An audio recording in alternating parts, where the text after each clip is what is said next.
Kamano kuom keto Ramogi TV kaendi wadhi ane mbele gi weche manyien ni piny owacho bwo duol mar Nakada makedo kod wach yedhe mamero ji ochako timo nonro mar yango adieri ewi wach yath moro manyien midendo ni fentanyl ma ichich godo ni rowere tiyo godo ka dho wadh nam chumbi kocha.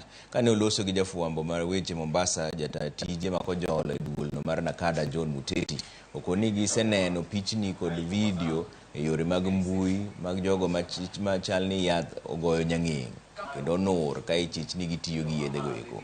Okoni gisechako choko nyinyo kata samples gi dho ngere kuom moko kuom jogo matiyo gi yedhe mamero ji Mombasa mar timo nonro kendo gigeno yanga information if actually these videos are we want to find out. We don't even know the substance we are talking about, if it is what is being said, because we don't know. People have given various theories, various versions of what this substance is.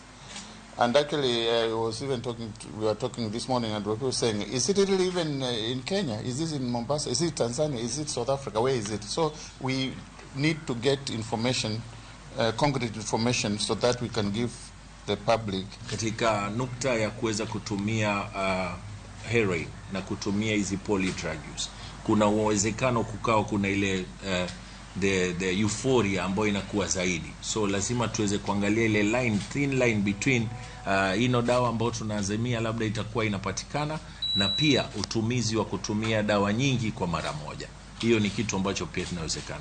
Na sisi tumetathmini vipi katika hii, pia ni uzuri kuelezea, tunafanya urine toxicology. Migao mar thieth chano daro hospital